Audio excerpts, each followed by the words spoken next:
मेरी मैया के आने से हुआ जगमग चमन सारा। मेरी मैया के आने से हुआ जगमग चमन सारा। मेरी मैया के आने से हुआ जगमग चमन सारा। कहो कैसे करूं वर्णन जो उनका रूप था प्यारा। कहो कैसे करूं वर्णन जो उनका रूप था प्यारा। मेरी मैया के आने से हुआ जगमग।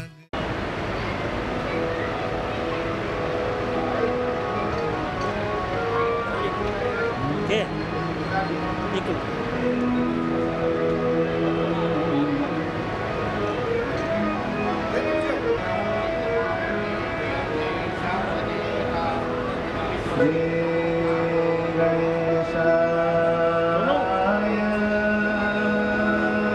रिकॉर्डिंग हो रही है ना ये मेरे लंबोदराय सकलाय जगद्धिताय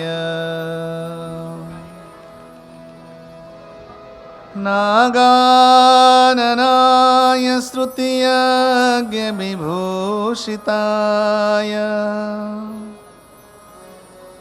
गौरीसुताय गणनाथ नमो नमस्ते।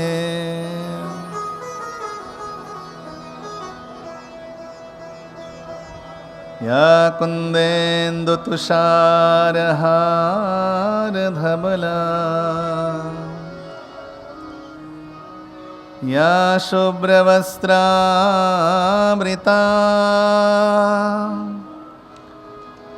या वीणाभरदण्डमण्डितकरा या श्वेतपद्मासना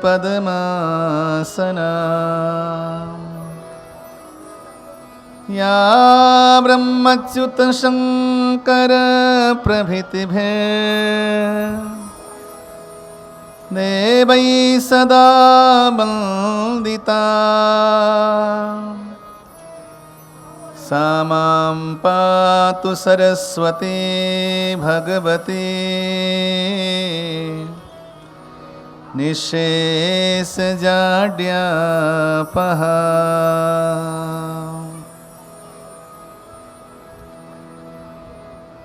योऽन्तःप्रविश्य मम वाचमिमां प्रसुप्ताम् सञ्जीवयत्यखिलशक्तिधरस्वधाम्ना अन्यासहस्तचरणश्रवणत्वगादीन् प्राणान्नमो भगवते पुरुषाय तुभ्यम्। विद्युदामसमप्रभां मृगपतिस्कन्धस्थितां भीषणां कन्याभीकरबालखेटविलसा धस्ताद्विरासेविताम् हस्तै शक्रगदाशिखेटविशिखा सापं गुणं तर्जनीं बिभ्राणामनलात्मिकां शशिधरां दुर्गां त्रिनेत्रां भजे।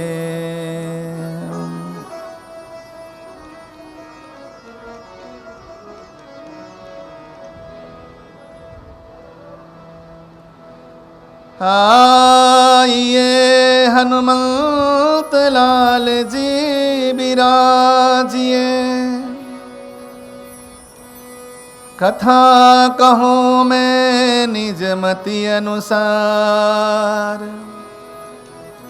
प्रेम सहित गादी धरूं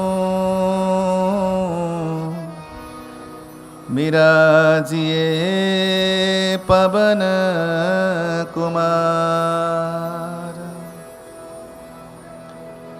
वाञ्छाकल्पतरुभ्यश्च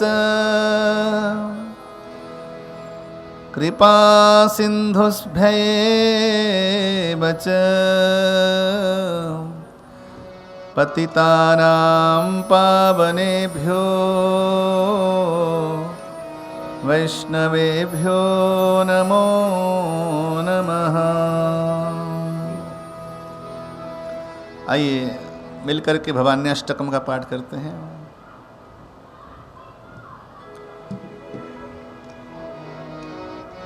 न तातो न माता न बन्धुर्न दाता न पुत्रो न पौत्रे न भृत्यो न न जाया न विद्या न मृत्युर्मवैव गतिस्तो गतिस्तो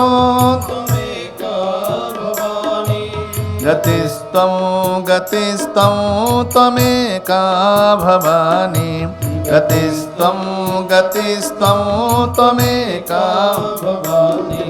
भवाब्धाव पारे महादुःख भीरो प्रपात प्रकामी प्रलोभी कुसंसार पाश प्रबद्ध सदाहं गतिस्तो गतिस्त्वं गतिस्त्वं त्वमेका भवानी गतिस्त्वं गतिस्त्वं त्वमेका भवानी। प्रजेशं रमेशं महेशं सुरेशं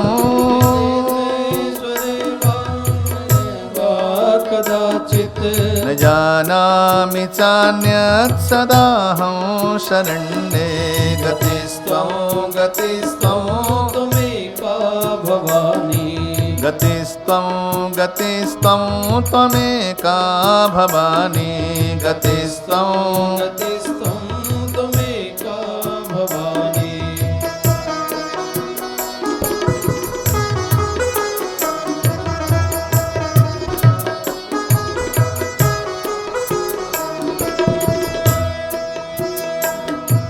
विवादे विषादे प्रमादे प्रवासे जले चानले पर्वते शत्रुमध्ये अरण्ये शरण्ये सदा मां प्रपाहि गतिस्त्वं गतिस्त्वं त्वमेका भवानी गतिस्त्वं गतिस्त्वं त्वमेका भवानी गतिस्त्वं गतिस्त्वं त्वमेका भवानी।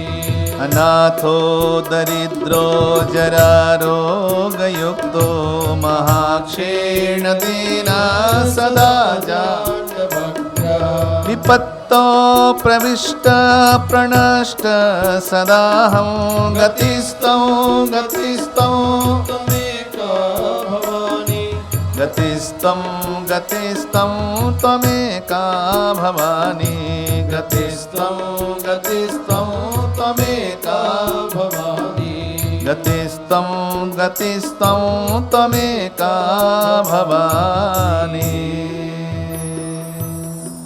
मंगलमयी मां आए तेरे द्वार आए तेरे द्वार नमस्कार नमस्कार आए तेरे द्वार नमस्कार नमस्कार आए तेरे द्वार नमस्कार नमस्कार आए तेरे द्वार नमस्कार नमस्कार। मंगलमयी मां आए तेरे द्वार मंगलमयी मां आए तेरे द्वार आए तेरे द्वार नमस्कार नमस्कार, आए तेरे द्वार नमस्कार नमस्कार। सूरज और चाँद में तेरा ही उजाला है, सूरज और चाँद में तेरा ही उजाला है। तूने पहन रखी है सितारों की माला है, तूने पहन रखी है सितारों की माला है। सब जग के आधार नमस्कार नमस्कार, सब जग की आधार नमस्कार नमस्कार। आए तेरे द्वार नमस्कार नमस्कार, आए तेरे द्वार नमस्कार नमस्कार।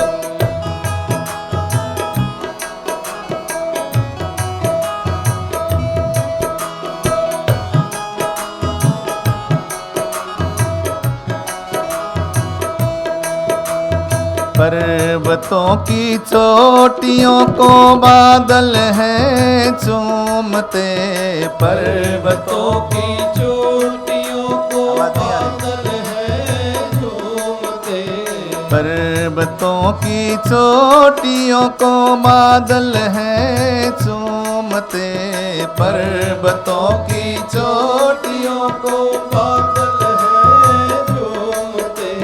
पृथ्वी सूर्य चाँद सितारे गा रहे हैं झूमते, पृथ्वी सूर्य चाँद सितारे गा रहे हैं झूमते। नियम के अनुसार नमस्कार नमस्कार, नियम के अनुसार नमस्कार नमस्कार। आए तेरे द्वार नमस्कार नमस्कार, आए तेरे द्वार नमस्कार नमस्कार। कोयल की ये कुहू कुहू सबके मन को भा रही, कोयल की ये कुहू कुहू सबके मन को भा रही। शीतल मंद पवन तेरा गीत मधुर गा रही, शीतल मंद पवन तेरा गीत मधुर गा रही। जपत रही 100 बार नमस्कार नमस्कार, जपत रही 100 बार नमस्कार नमस्कार। आए तेरे द्वार नमस्कार नमस्कार, आए तेरे द्वार नमस्कार नमस्कार।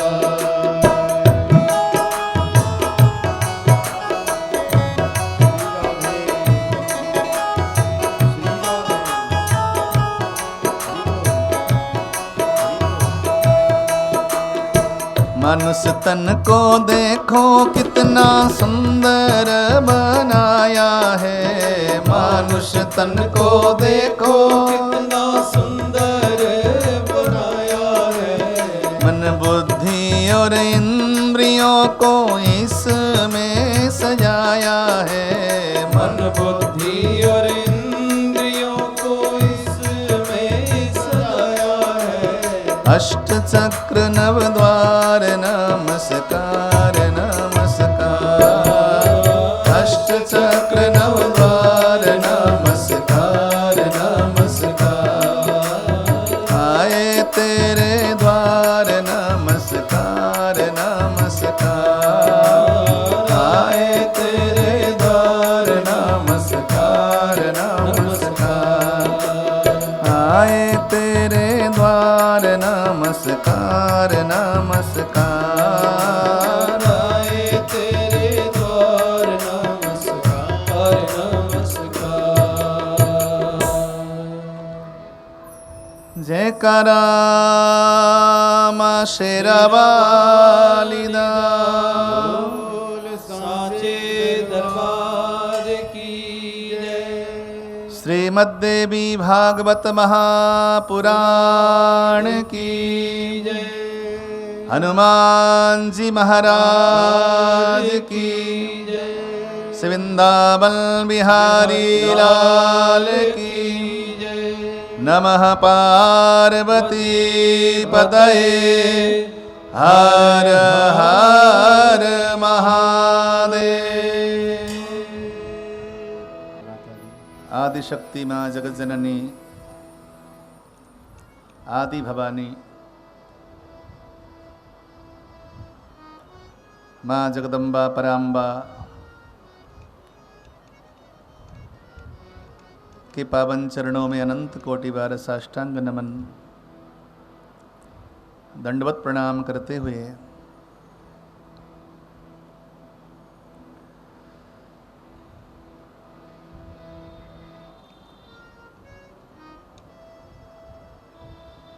परमपिता परमेश्वर आनंद कंद श्री कृष्णचंद्र परमानंद सच्चिदानंद घन पतित पावन दीन बंधु भगवान को वंदन करते हुए नमन करते हुए श्री हनुमान जी महाराज के पतित पावन चरणों में वंदन करते हुए अनंत कोटि बार साष्टांग दंडवत प्रणाम करते हुए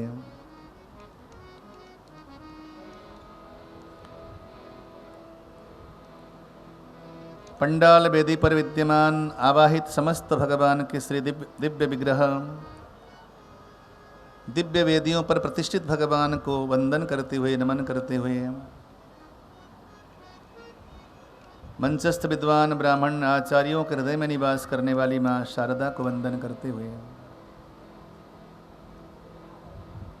और सभी नारदीय संकीर्तन पद्धति के माध्यम से भगवान के माँ जगदम्बा के नाम संकीर्तन में सहयोगी सभी संकीर्तनकार बंधुओं के हृदय में निवास करने वाली माँ सरस्वती को वंदन करते हुए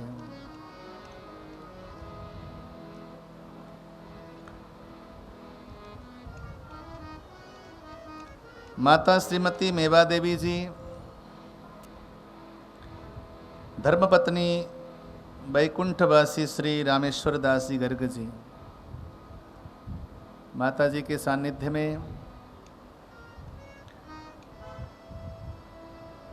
श्रीमान श्रीमती पूनम देवी दयाल जी गर्ग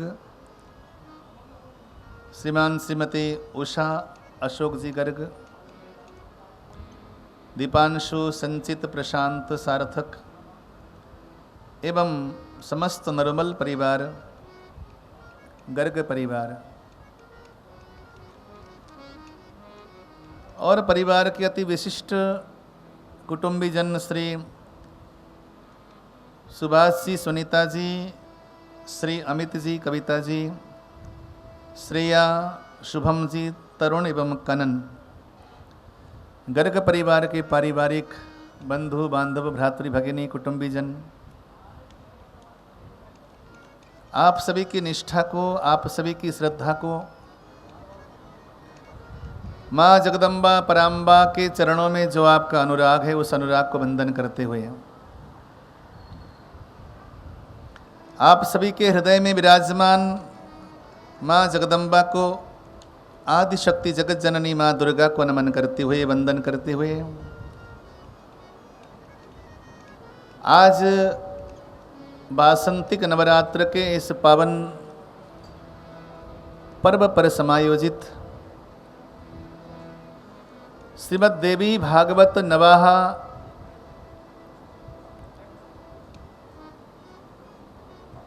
अनुष्ठान ज्ञान यज्ञ की इस पुनीत प्रसंग में आज ब्रह्मचारिणी माँ जगदम्बा के पूजन के तत्वावधान में द्वितीय नवरात्र के अवसर पर और अनुष्ठान के प्रथम दिवस के अवसर पर मैं आप सभी जनों का हार्दिक अभिनंदन हार्दिक स्वागत करता हूँ। मैं प्रवेश करने से पहले थोड़ा सा हम इसकी भूमिका सुनते हैं।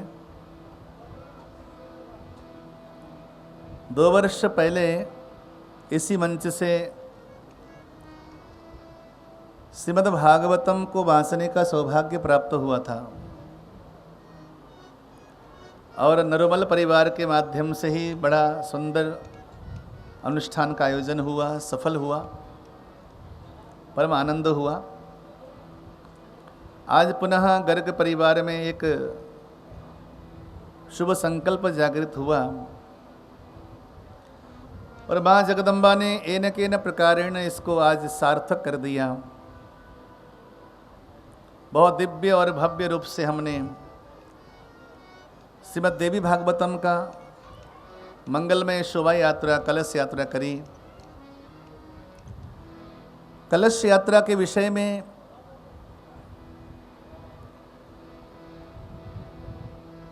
संक्षेप में ये समझ लीजिए कि कलश यानी कि हमने इन कलशों में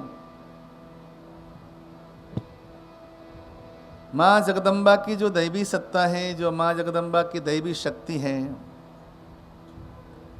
उनको आवाहन करके मंच पर पधराया हुआ है। नरोमल परिवार के सभी कुटुंबी, भ्रातृ, भगिनी, आप सभी ने बड़े सुंदर भाव से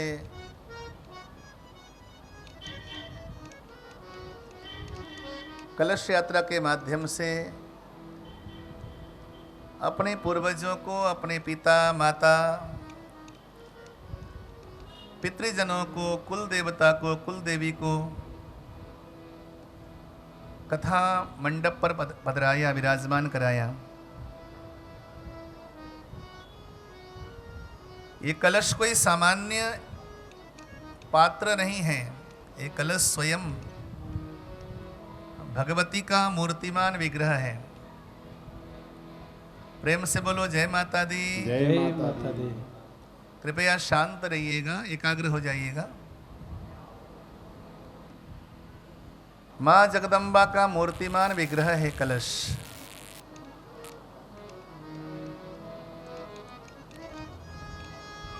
जैसे हम सुनते हैं कि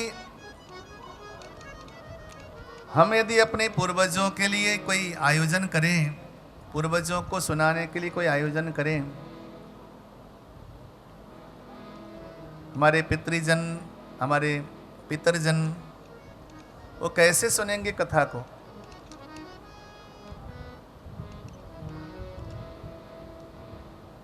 क्योंकि वो सभी आज इस मंडप पर, इस पंडाल पर विराजमान हैं।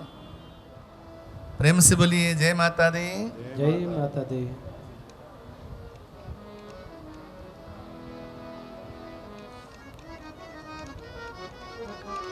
श्रीमद् देवी भागवतम अर्थात देवी माँ का ही एक रूप, विग्रह, देवी माता का ही एक वाङ्मय स्वरूप। इसमें महात्म्य का वर्णन है। महात्म्य में स्कंद पुराण से लिए गए महात्म्य हैं, 6 अध्याय। हम इस महात्म्य में प्रवेश करें उससे पहले यहाँ पर महात्म्य में मंगलाचरण किया गया है। एक बार हम इसे श्रवण करते हैं।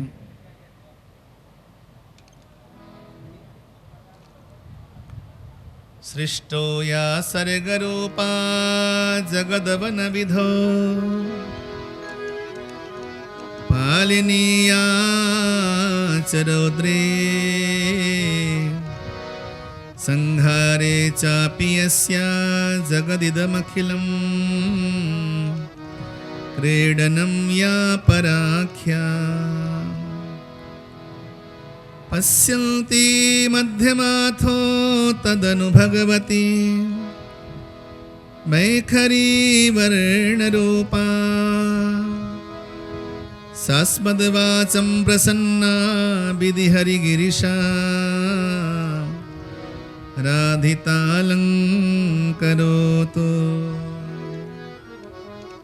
नारायणं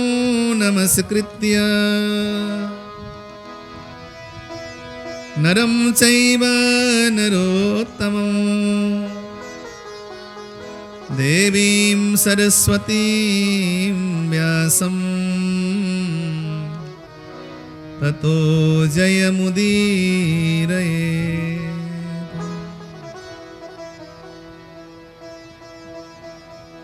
जिस माँ जगदम्बा ने संपूर्ण सृष्टि का निर्माण किया है, जो माँ जगदम्बा 3 रूप लेकर के संसार को जन्म देती है, जगत का पालन करती है, जगत का संहार करती है, लय करती है। ये सारा संसार एक प्रकार से माता रानी का क्रीड़ांगन है, यानी कि खेलने वाला आंगन। यहाँ पर माँ विविध रूपों में क्रीड़ा करती है। वो माँ भगवती ब्रह्मा, विष्णु और महेश तीनों ही देवों के अंदर आभ्यंतर में निवास करके तीनों देवताओं को प्रेरित करती हैं। ऐसी जगदम्बा माँ पराम्बा को मैं नमन करता हूँ, वंदन करता हूँ, प्रणाम करता हूँ। बोलिए अम्बे मात की जयकारा, माँ जोता वाली का बोल साचे दरबार की जय।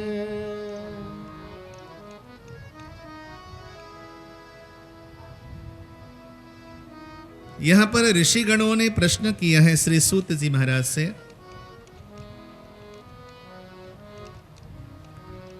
अधुना श्रोतुमिच्छामः पावनात् पावनं परं भुक्ति मुक्ति प्रदं नृणाम् अनायासेन सर्वशः। अधुना श्रोतुमिच्छामि। आज हम सभी सुनना चाहते हैं क्या? बोले जगत में पावन से पावन, पवित्र से पवित्र प्रसंग जो है वो क्या है? पावनात् पावनं परम। अत्यंत पावन क्या है, अत्यंत पवित्र क्या है जगत में?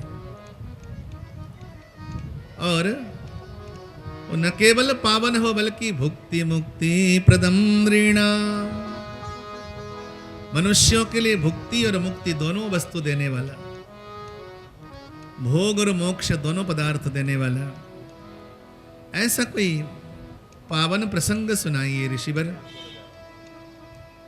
ऋषियों ने सूत जी महाराज से प्रश्न किया। सूत जी महाराज इन्होंने पूज्यपाद वेदव्यास जी के मुखारविंद से 18 पुराणों का श्रवण किया है। आज सौनकादि ऋषियों ने प्रश्न किया है, तो प्रश्नों का उत्तर देते हुए श्री सूत जी महाराज बोलते हैं,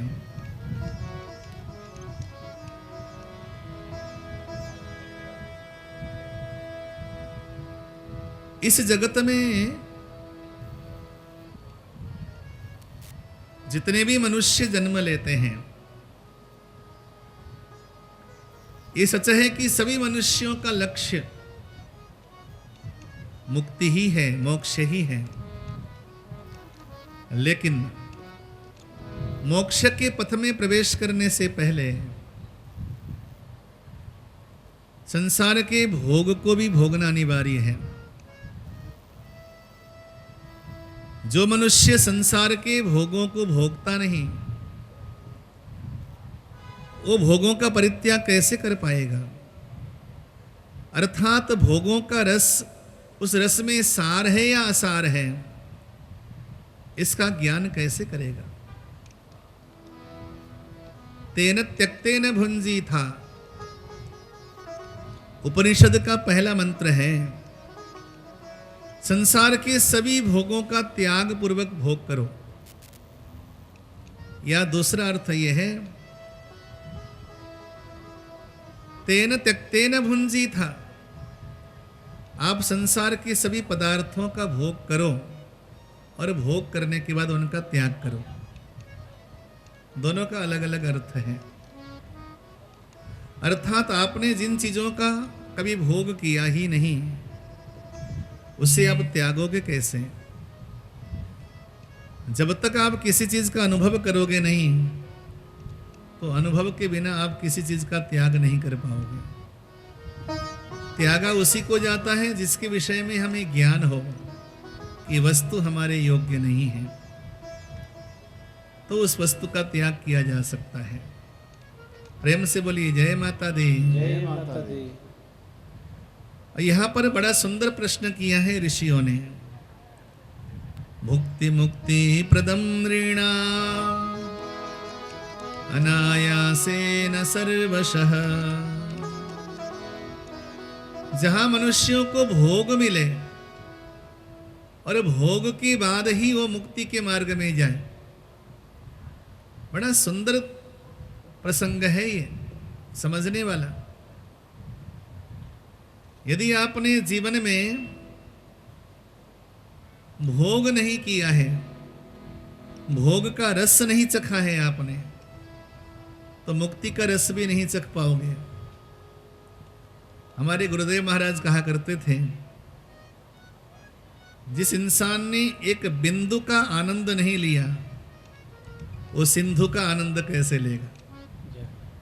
बोलो जय माता दी। जय माता दी। जीवन में अगर बिंदु का आनंद नहीं लिया तो सिंधु का आनंद कैसे लेंगे? ये संसार एक बिंदु है और परमात्मा सिंधु है। सिंधु में पहुंचने के लिए पहले बिंदु से गुजरना पड़ता है। संसार के प्रत्येक वस्तु में क्या सही है और क्या गलत है, उसका निर्णय किए बिना आप किसी वस्तु को स्वीकार नहीं कर सकते और त्याग नहीं कर सकते। यहाँ पे माँ का ध्वजा लगा हुआ है, हमारा पूजा का स्थान है। यदि आपकी श्रद्धा नहीं है तो आपको वहाँ बैठना नहीं चाहिए, आप नीचे बैठिए। हाँ, बोलो जय माता दी। जय माता दी। इस मंडप में जो भी पूजनीय जगह है, उन चीजों को आप थोड़ा श्रद्धा से देखें।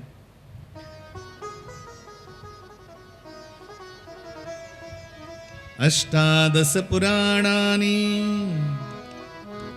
सकृत्वा भगवान मुनिः मामेवाध्यापयामास भारताख्यानमेव च।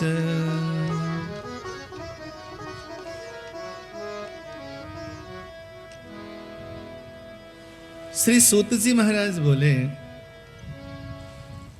मैंने अपने गुरुदेव के मुख से 18 पुराणों को श्रवण किया, जिसमें महाभारत भी मैंने श्रवण किया। लेकिन मैं इस निष्कर्ष में पहुंचा हूं कि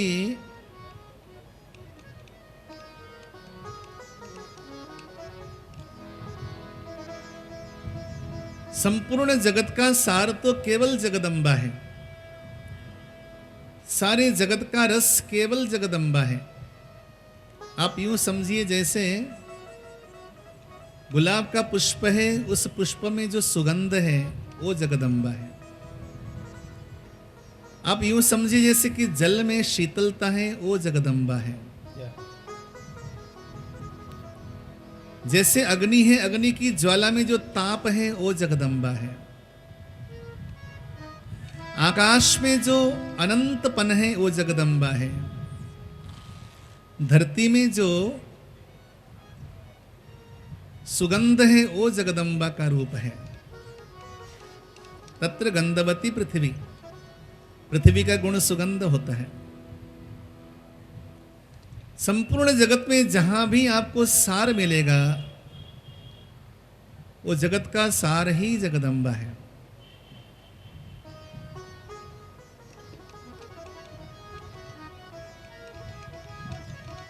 ऐसी मां जगदम्बा के नाम सुमिरन से, उनकी कथा को सुनने से मनुष्यों को भुक्ति यानी कि भोग की प्राप्ति होती है।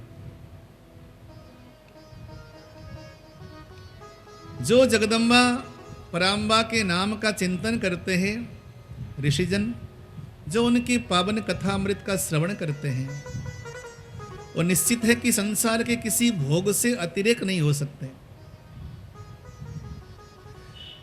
देखिए, हमने पहले भागवत श्रवण करी थी।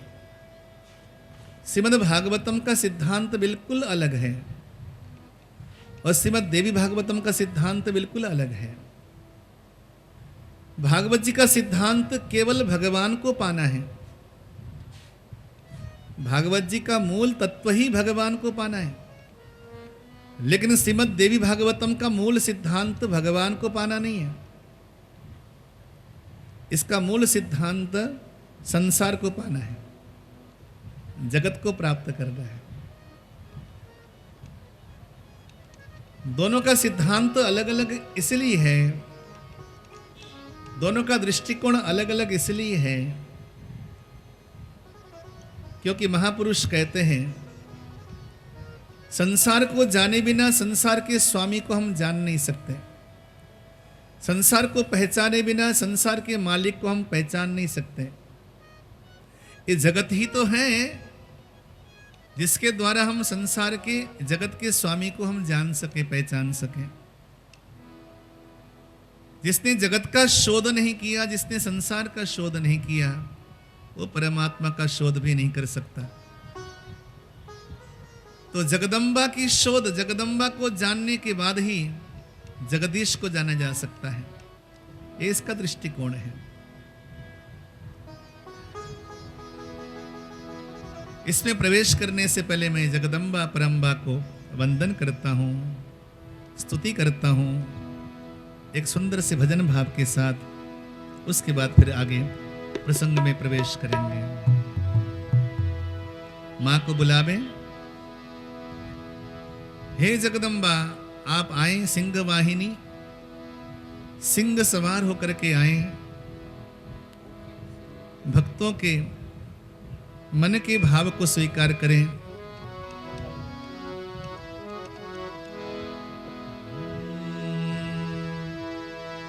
मेरी मात चली आओ,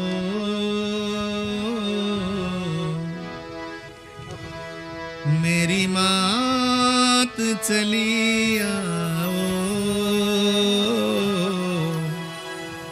भक्तों ने पुकारा है।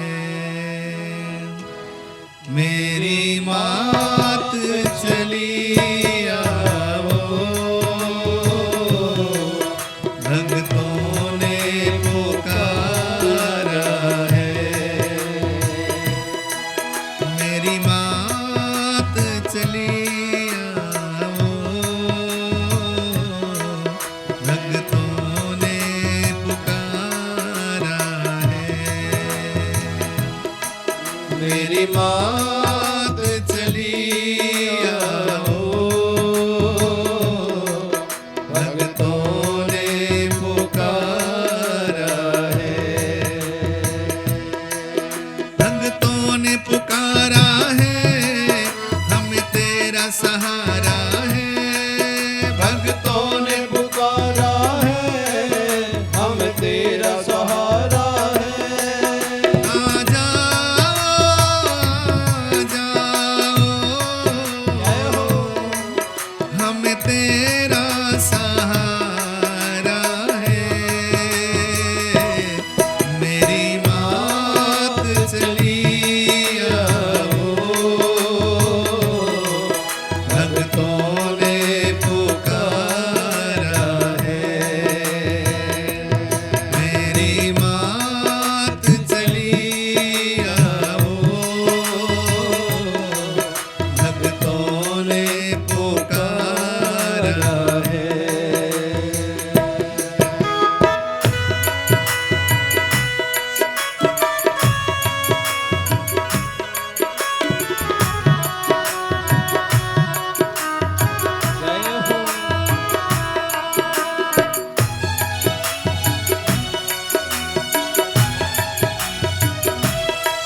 से तर जाए,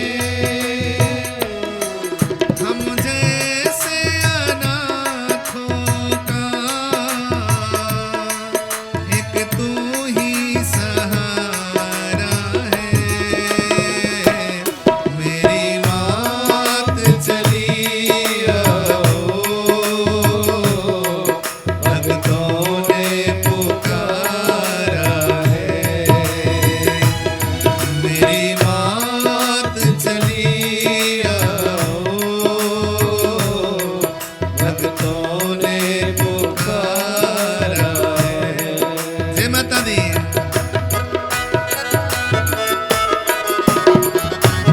जय हो।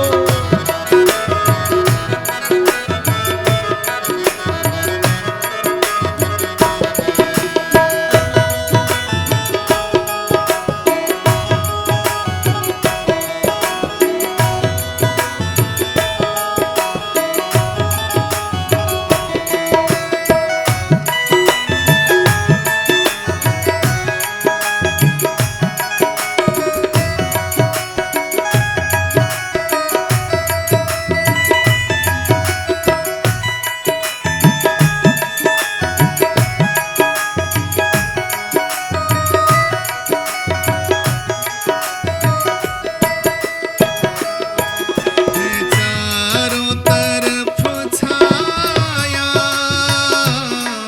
घन घोर अंधेरा है। मेरी माँ है चारों तरफ छाया घन घोर अंधेरा है। अब जाए कहाँ बोलो, तूफान ने घेरा है। अब जाए कहाँ बोलो, तूफान ने घेरा है। हम दीन अनाथों की एक तू ही सहारा है। मेरी मात चली आओ, भक्तों ने पुकारा है। मेरी मात चली आओ, भक्तों ने पुकारा है। मीठी मीठी तालियों के साथ जरा हरि बोल। जय माता दी।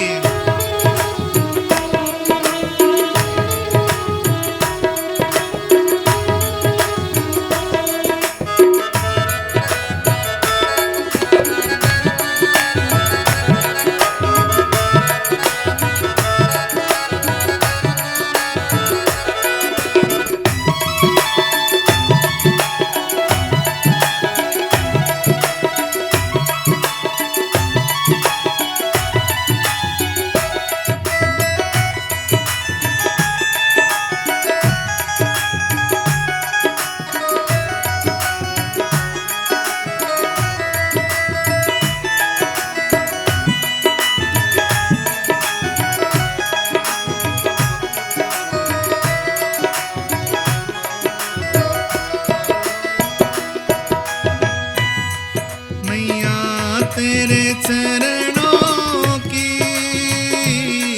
बस धूल ही मिल जाए। मेरी माँ चरणों की बस धूल ही मिल जाए। भटके हुए राही को बस मंजिल मिल जाए। भटके हुए राही को बस मंजिल मिल जाए। किस्मत ही चमक जाए, जैसे चमके सितारा है। मेरी मात चली आओ,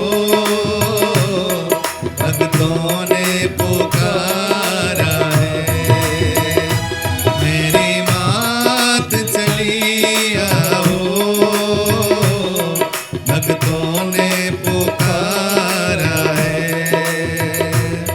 भक्तों ने पुकारा है, हमें तेरा सहारा है, भक्तों ने पुकारा है, हम तेरा सहारा है, भक्तों ने पुकारा है, हमें तेरा सहारा है, भक्तों ने पुकारा है, हमें तेरा सहारा है, आ जाओ, आ जाओ, हमें तेरा सहारा है, मेरी मात चली आओ, भक्तों ने पुकारा है, मेरी मात चली आओ, भक्तों ने पुकारा है, मेरी मात चली आओ, भक्तों ने पुकारा है, मेरी मात चली आओ, भक्तों ने पुकारा है, भक्तों ने पुकारा है, भक्तों ने पुकारा है।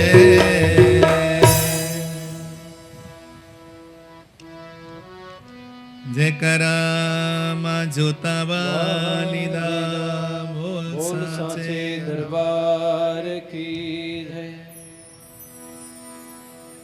श्री सूत जी महाराज ने सौनकादि ऋषियों को मां की महिमा बताते हुए कहा, देवी भागवत की कथा सुनने से मनुष्यों को संसार के भोग की प्राप्ति होती है।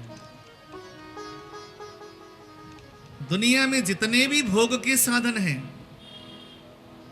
चिंतन कीजिए, वहां पर केवल मैया का नाम है। जितने भी भोग के साधन हैं उसमें केवल और केवल उसका संबंध मां से ही है। शक्ति का मूल स्रोत ही मां है। बताइए कि हम पैसे को क्या कहते हैं? लक्ष्मी कहते हैं। मां हुई कि नहीं? हम जो भोजन करते हैं उसे क्या कहते हैं? अन्नपूर्णा। मां हुई कि नहीं? विद्या क्या है? सरस्वती है कि नहीं? मां है कि नहीं? संसार में जितने भी भोग ऐश्वर्य हैं उन सब के साथ संबंध केवल मां का है। ख्याति ये मां है। या देवी सर्वभूतेषु लक्ष्मी रूपेण संस्थिता, या देवी सर्वभूतेषु तुष्टि रूपेण संस्थिता, या देवी सर्वभूतेषु पुष्टि रूपेण संस्थिता, या देवी सर्वभूतेषु लज्जा रूपेण संस्थिता। संसार के जितने भी भोग वैभव है उन सब के साथ मेरी मां का नाम जुड़ा है, यानी कि वो मां से ही है, वो जगदम्बा से ही है। कीर्ति है तो मां है, सिद्धि है तो मां है, ऐश्वर्य है तो मां है, लक्ष्मी है तो मां है, वैभव है तो मां है, आरोग्य है तो मां है। अष्टलक्ष्मी, सिद्ध लक्ष्मी, मोक्ष लक्ष्मी, जय लक्ष्मी, विजय लक्ष्मी, सरस्वती, श्री लक्ष्मी, वरलक्ष्मी, सौभाग्य लक्ष्मी, ये सब मां से ही संबंध है। अर्थात दुनिया में जहां तक भोग का स्थान है वहां तक केवल मेरी मां का ही संबंध है। इसलिए यहाँ पे सूत जी महाराज बोले कि जगत के भोग वैभव को पाने के लिए तो माता रानी की ही उपासना श्रेयस्कर है, लेकिन संसार के भोग से विरक्त होने के लिए वो परमात्मा की उपासना श्रेयस्कर है। अब इस प्रश्न को इसे प्रश्न ही रहने दिया जाए कि भोग श्रेष्ठ है या भोग में विरक्त होना श्रेष्ठ है। जिस समाज में जो समय आएगा वो समसामयिक बातें होंगी।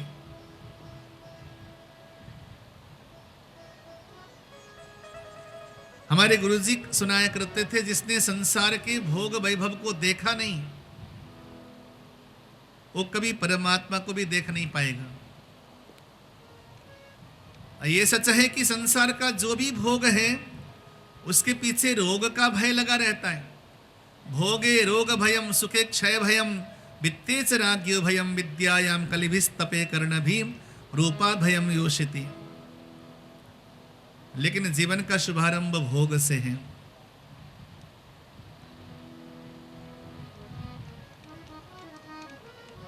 श्री सूत जी महाराज बोले, भगवान श्री कृष्ण के पूज्य पिताजी श्री, जिनका नाम था श्री वसुदेव महाराज, उन्होंने भी आजीवन जगदम्बा का ही पूजन किया। आपको सुनकर आश्चर्य लगेगा कि द्वारिकाधीश मंदिर में कभी आप जाएं, द्वारिकाधीश भगवान का मंदिर नीचे होगा, लेकिन द्वारिकाधीश मंदिर के ऊपर योगमाया का मंदिर है, यानी कि दुर्गा माता का मंदिर है। आज भी गुजरात में जितनी पूजा भगवान श्री कृष्ण की नहीं होती, उससे ज्यादा पूजा मां जगदम्बा की पूजा होती है, योगमाया की पूजा। योगमाया कौन है? बोले योगमाया भगवान श्री कृष्ण की कुल देवी है।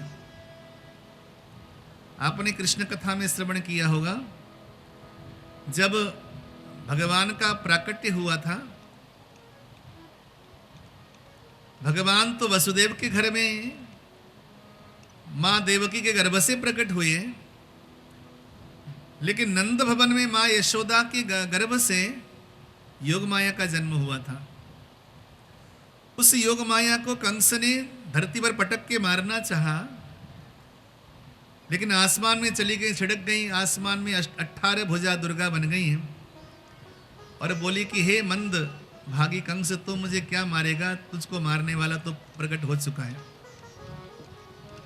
वही योगमाया ही भगवान श्री कृष्ण की कुलदेवी कहलाई और उनकी पूजा आज भी द्वारिकाधीश में, भगवान द्वारिकाधीश के ऊपर, द्वारिकाधीश भगवान के मंदिर के ऊपर कुलदेवी की पूजा है। कभी यदि आपने द्वारिकाधीश में ध्वजा चढ़ाया, ध्वजारोहण किया, तो कुलदेवी के दर्शन मिलेंगे आपको। ये महिमा है कुलदेवी की। तो यहां कहा सूत जी महाराज ने कि स्वयं भगवान श्री कृष्ण के पूज्य पिताजी, जिनका नाम था वसुदेव महाराज, वसुदेव महाराज ने भी अपने खोए हुए पुत्र को प्राप्त करने के लिए श्रीमद् देवी भागवतम का आयोजन किया था। यहां पे प्रश्न किया गया कि कथा सुनने का प्रत्यक्ष प्रमाण क्या है और क्या फल प्राप्त हुआ। देखिए, हम कथा में तो प्रवेश करेंगे कल, कथा के मूल प्रसंग में प्रवेश करेंगे कल। आज ये श्रवण कर लीजिए, इसको सुनने का फल क्या है, इसको सुनने वाला मुख्य श्रोता कौन है और सुनाने वाला मुख्य वक्ता कौन है, इस विषय में थोड़ा सा हम दृष्टिगोचर करेंगे।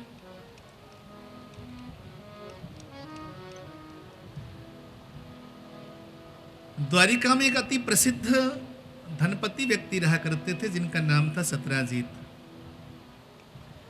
सत्राजीत के पास एक मणि थी, उस मणि का नाम था सेमंतक मणि। सत्राजीत के पास एक मणि थी जिसका नाम था सेमंतक मणि।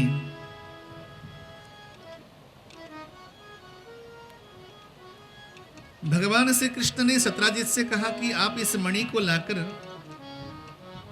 हमारे खजाने में रख दो, क्योंकि इसके द्वारा आपके जीवन को खतरा हो सकता है। लेकिन सत्राजीत माने नहीं। प्रेम से बोलो जय माता दी। और 3 दिन के बाद सत्राजीत के छोटे भाई थे, जिनका नाम था प्रसेनजीत, उस मणि को गले में धारण करके निकल गए। शिकार करने गए थे, वन में कोई हिंसक सिंह मिला, उसने उनको खा लिया, मणि धरती पर पड़ी रह गई। गजब देखिए, 3 दिन के बाद भी जब लौट के नहीं आए प्रसेनजीत, तो सत्राजीत ने संपूर्ण द्वारिका में यह डिंडिम घोष किया कि हमारी मणि को चुराने वाला और कोई नहीं, श्री कृष्ण ही है। भगवान पर झूठा कलंक लग गया।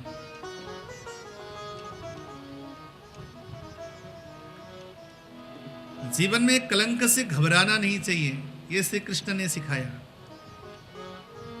बोले कोई बात नहीं, सांच को आंच कैसा। जो सत्य के मार्ग पे चलने वाले होते हैं वो कभी घबराते नहीं हैं। इस दुनिया में सबसे प्रबल शक्ति है सत्य। उस सत्य का आश्रय लेने वाला व्यक्ति कभी भी घबराता नहीं। भगवान श्री कृष्ण तो स्वयं सत्य हैं।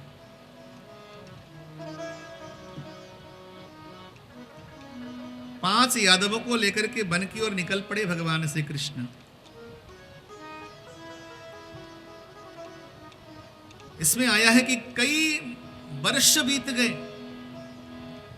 उस मणि का पता लगाने के लिए निकले थे, क्योंकि वो मणि कोई सामान्य मणि नहीं थी। वो मणि रोज 1 किलो 600 ग्राम सोना दिया करती थी। ऐसी मणि, चमत्कारिक मणि। 8 भार सोना। 8 भार का मतलब होता है 1 किलो 600 ग्राम।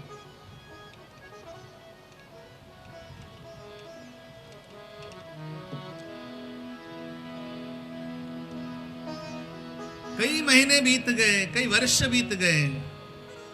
एक दिन भगवान श्री कृष्ण जंगल में घूमते घूमते एक गुफा के भीतर चले गए। उस गुफा से एक दिव्य प्रकाश आ रहा था। उस प्रकाश की ओर जैसे आगे बढ़े तो देखा कि वही मणि पड़ी हुई है गुफा के अंदर। इधर घर में सब परेशान हैं, माता पिता सब परेशान हैं। वर्षों हो गए भगवान लौट के नहीं आए, और करे तो क्या करें। तो सभी लोगों ने परेशान होकर अपने गुरु गर्गाचार्य की शरण में गए और बोले कि हमें क्या करना चाहिए कि हमारे खोए हुए पुत्र दोबारा से हमें प्राप्त हो, दोबारा से हमारे बच्चे हमें प्राप्त हो। प्रेम से बोलो जय माता दी। जय माता दी। तो गर्गाचार्य ने कहा, एवं त्रिनवरात्रं तो महद्युद्मभुत्तयोः कृष्णागमं प्रतीक्षन्तस् तस्थुरद्वारी पुरोकसः श्रुत्वा धात्रीरवं सद्या समागत्य रक्षणात् तदा युधे स्वामिना साकमविश्रममहर्निशम्।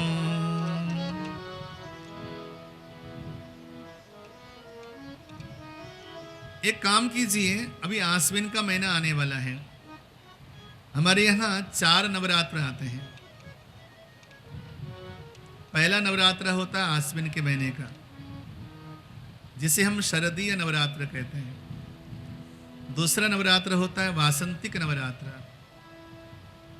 जो वर्तमान में जो चल रहा है इसे वासंतिक नवरात्र कहते हैं। और तीसरा नवरात्र है आषाढ़ के महीने में आता है, उसे हम गुप्त नवरात्र कहते हैं। और चौथा नवरात्र है जो कि माघ के महीने में आता है, वो भी गुप्त नवरात्र है। ये 4 नवरात्र हैं। तो वसुदेव महाराज को आज्ञा दी ऋषि वर ने कि एक काम कीजिए, आप आश्विन के नवरात्र नजदीक आ रहे हैं, अब आश्विन के नवरात्रों में आप माँ जगदम्बा की आराधना कीजिए। माँ जगदम्बा प्रसन्न हो जाएंगी तो आपका खोया हुआ धन भी मिलेगा, खोया हुआ बेटा भी मिलेगा, और खोई हुई मणि भी मिलेगी। तीनों चीज प्राप्त होंगी। अब देवर्षि नारद जी और गर्गाचार्य ने विधि बताई कि कैसे करनी चाहिए नवरात्रों की पूजा, नवरात्रों में देवी भागवतम का पारायण।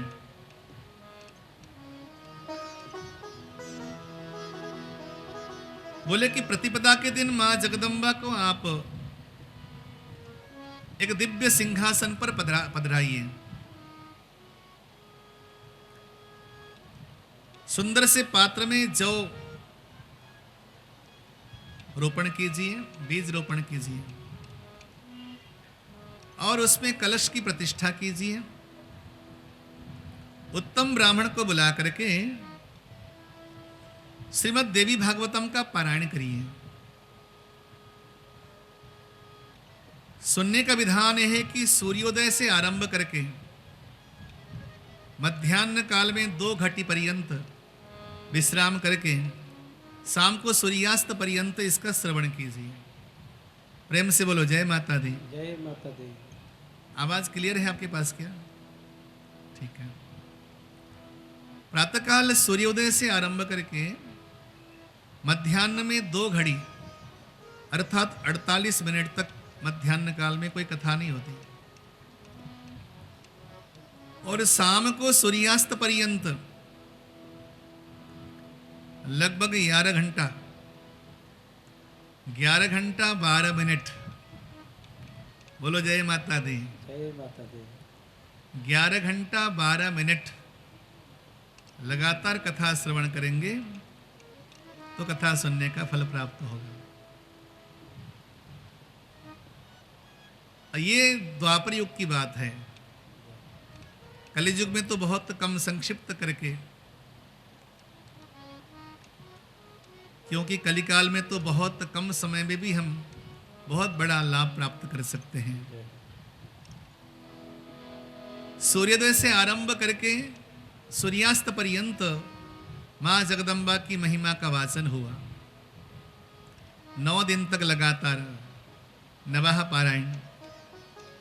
रोज जगदम्बा को अलग अलग वस्तुओं से अर्चना करते हैं। कभी तो जगदम्बा की अर्चना कुमकुम से करते,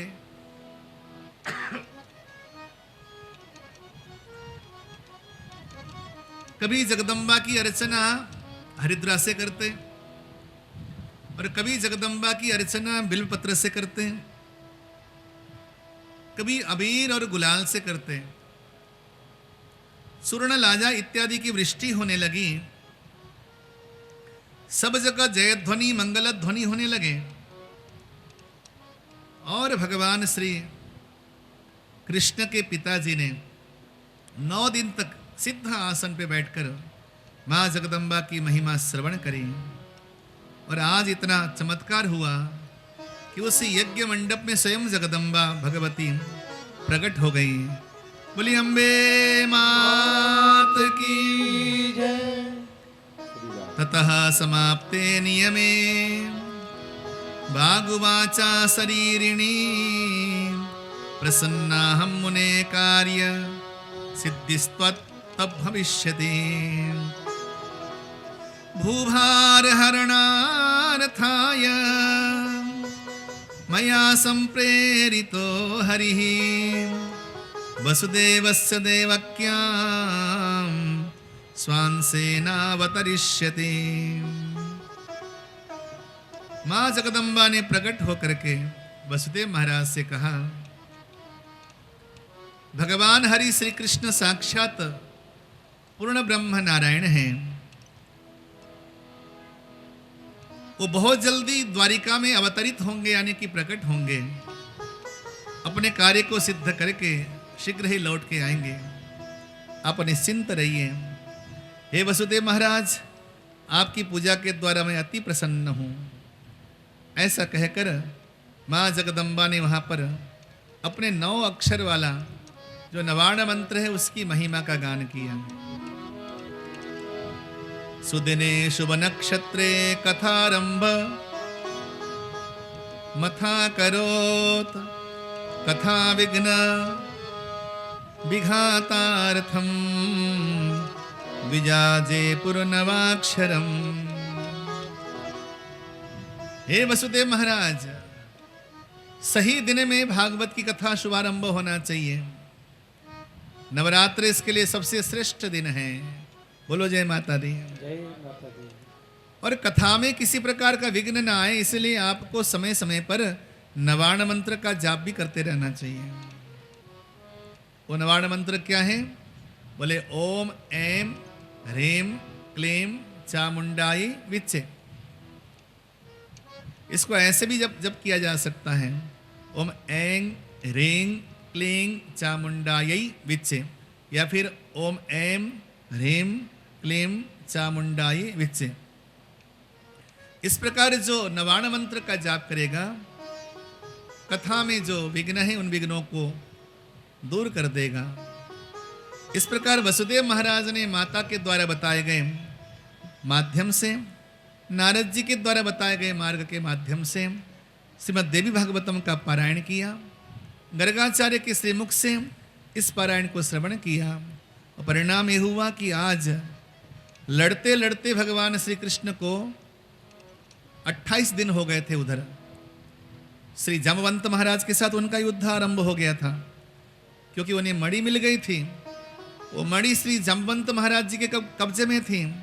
लड़ते लड़ते आज 28वां दिन है।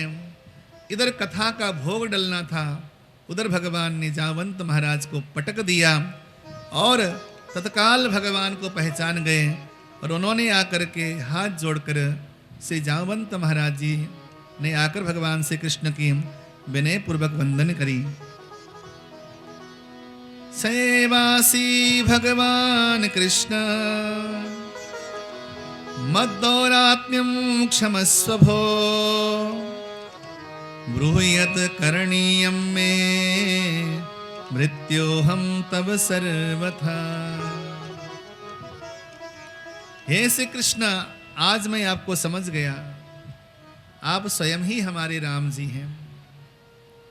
इन्होंने त्रेता युग में भगवान राम से युद्ध मांगा था।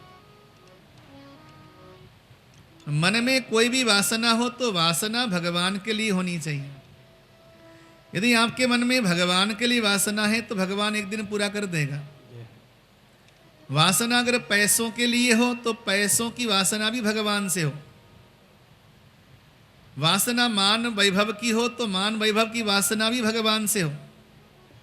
वासना यदि ऐश्वर्य की हो तो वो वासना भी भगवान से जुड़ी हो। भागवत में एक जगह प्रसंग आता है, सप्तम स्कंद में हिरण्यकशिपु ने वासना रखी भगवान से। कौन सी वासना? बोले शत्रुता की। जीवन भर भगवान से दुश्मनी करता रहा। दुश्मनी करने का परिणाम यह हुआ कि भगवान स्वयं दुश्मन बने। दुश्मन बन करके उसका उद्धार किया भगवान ने। सिद्ध हो जाता है कि परमात्मा से कोई वासना हम जोड़ लेते हैं, वो वासना हमारे लिए मुक्ति देने वाली हो जाती है। यहां पर राम अवतार में श्री जामवंत महाराज ने भगवान के प्रति वासना रखी थी कि हम आपसे युद्ध करेंगे, लड़ाई करेंगे। लेकिन राम जी ने कहा कि मैं तो तुम्हारा स्वामी हूं। स्वामी और सेवक में कभी खेल खेल में भी युद्ध नहीं हो सकता। लेकिन हाँ, मैं द्वापर युग में अवतार लेकर आऊंगा श्री कृष्ण के रूप में, और वहां पर मैं तुमसे युद्ध करूंगा। वही उनके मन में जो संक्षिप्त वासना थी, सूक्ष्म वासना थी, उस वासना को पूर्ण करने के लिए आज भगवान ने युद्ध किया और आज पटक दिया भगवान ने, और पहचान गए और वंदन किया भगवान को। और भगवान ने क्षमा प्रदान कर दी और वहां से जाम्बवती जी को और स्यमंतक नाम की मणि को लेकर भगवान वापस आए द्वारिका में। और आज देवी भागवत का भोग का दिन था। पूर्णाहुति होने वाली थी। पूर्णाहुति से पहले ही भगवान अपने परिकर के साथ पहुंच गए और द्वारिका में मंगल ध्वनि होने लगी, जय ध्वनि होने लगी। सब जगह जगदम्बा का जयकारा लगने लगा। अम्बे मां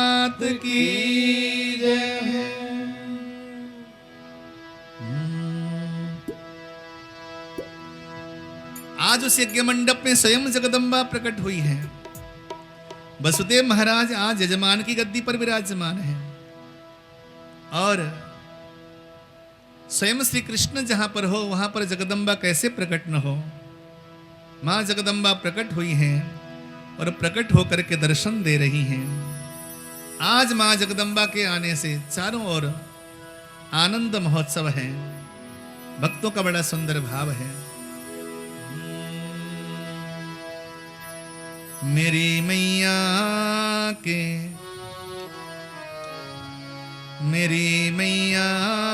के आने से हुआ जगमग चमन सारा।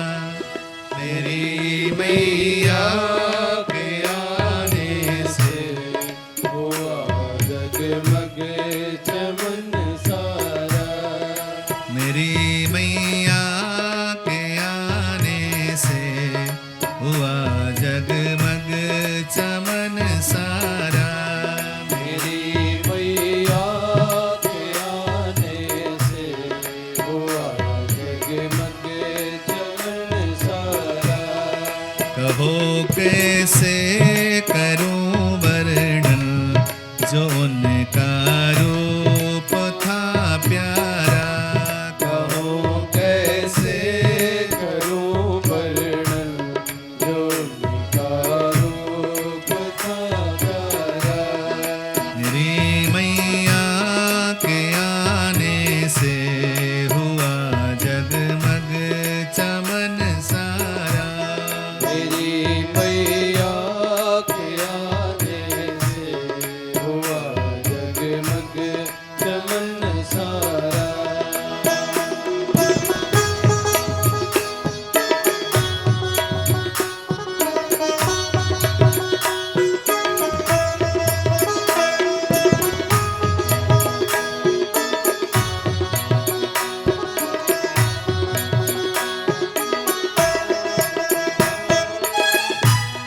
मुकुट सिर पे सुशोभित था, सजी माथे पे थी बिंदिया। मुकुट सिर पे सुशोभित था, सजी माथे पे थी बिंदिया। मुकुट सिर पे सुशोभित था, सजी माथे पे थी बिंदिया। मुकुट सिर पे सुशोभित था, सजी माथे पे थी बिंदिया।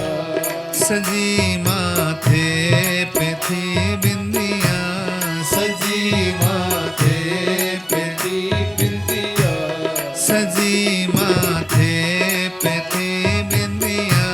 सजी माथे पे थी बिंदिया। बरसता प्यार नजरों से, लुटाती भक्त पे सारा। बरसता प्यार नजरों से, लुटाती भक्त पे सारा। मेरी मैया के आने से हुआ जगमग चमन सारा। मेरी मैया के आने से हुआ जगमग चमन सारा।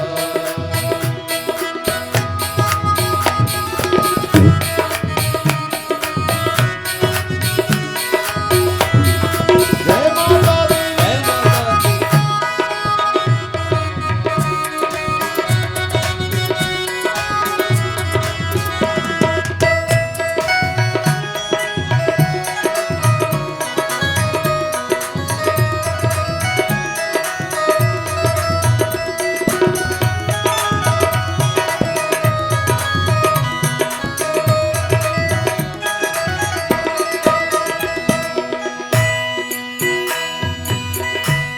खना खन बज रहे कंगना, रचे थे हाथ मेहंदी से।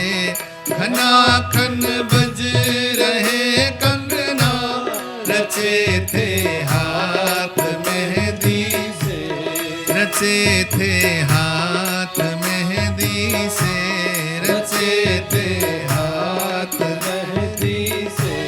रचे थे हाथ मेहंदी से, रचे थे हाथ मेहंदी से, अभय करती उठा कर हाथ हर लेती वो दुख सारा, अभय करती उठा कर हाथ हर लेती वो दुख सारा।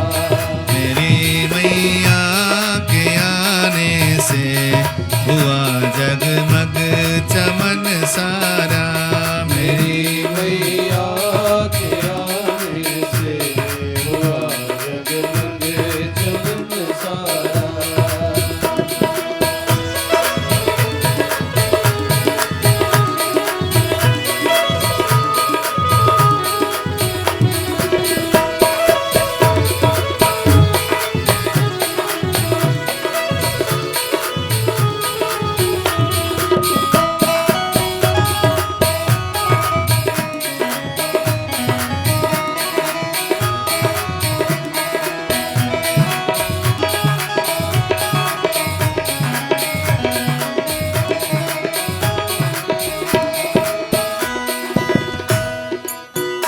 मीठी मीठी तालियों के साथ जरा,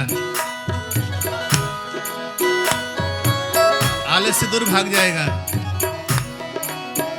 ये सच है कि लगातार 3 घंटा यात्रा करके आप थके हैं और मैं भी आपके साथ ही हूं,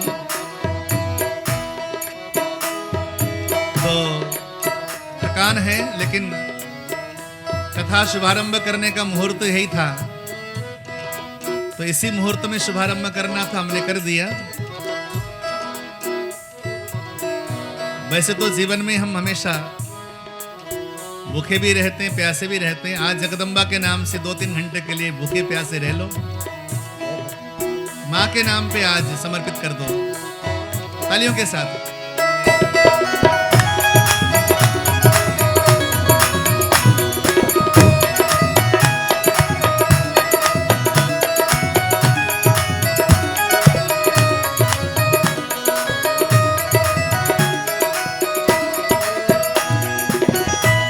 मेरी मैया के तन पे है सुहाती लाल रंग साड़ी, मेरी मैया के तन पे है सुहाती लाल रंग साड़ी, मेरी मैया के तन पे है सुहाती लाल रंग साड़ी, मेरी मैया के तन पे है सुहाती लाल रंग साड़ी, सुहाती लाल रंग साड़ी, सुहाती लाल रंग साड़ी, सुहाती लाल रंग साड़ी, सुहाती लाल रंग साड़ी, लगाती भोग हलवे का बरसती प्रेम रस धारा, लगाती भोग हलवे का बरसती प्रेम रस धारा, मेरी मैया के आने से हुआ जगमग चमन सारा, मेरी मैया के आने से हुआ जगमग चमन सारा। जय माता दी।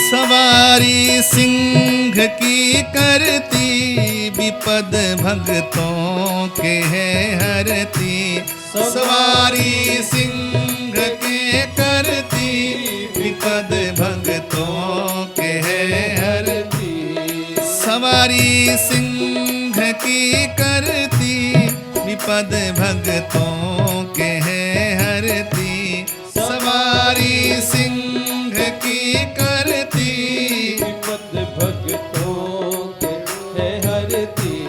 विपद भगतों के है हरती। विपद भगतों के है हरती। विपद भगतों के है हरती।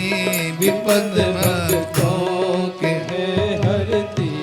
जहाँ में जो भी होता है इन्हीं का खेल है सारा। जहाँ में जो भी होता है इन्हीं का खेल है सारा।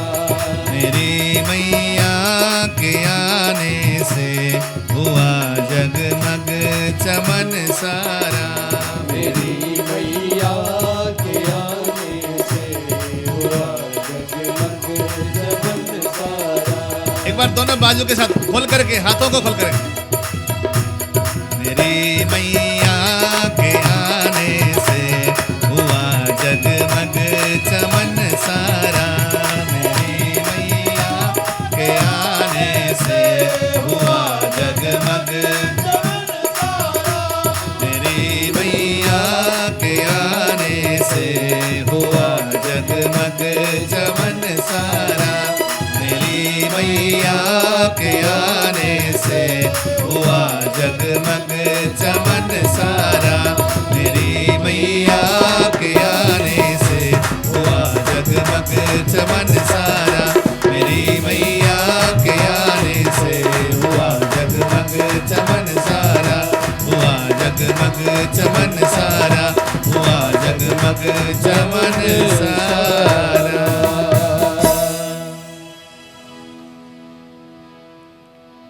मुकुट सिर पे सुशोभित था, सजी माथे पे थी बिंदिया।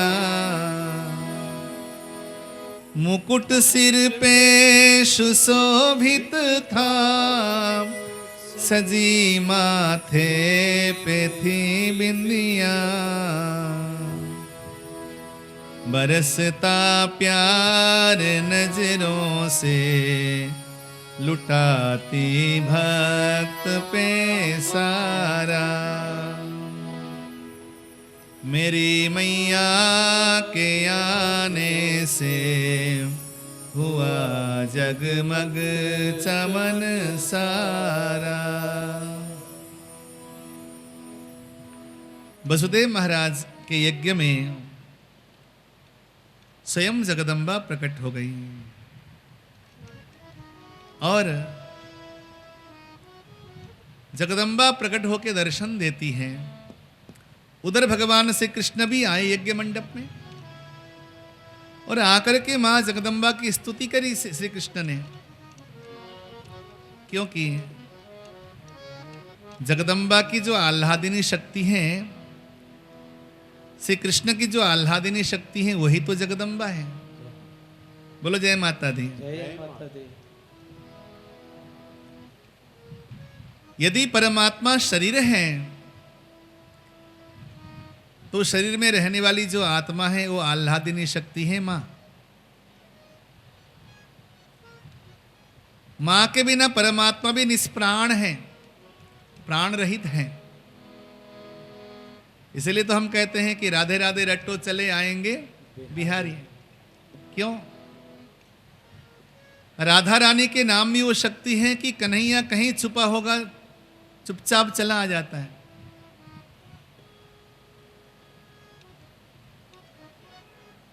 सुन बरसाने वारी, गुलाम तेरो बनवारी। बनवारी भी गुलाम है इसका। शक्ति की महिमा परमात्मा से कम नहीं है। यदि आप वेदांत की दृष्टि से सुने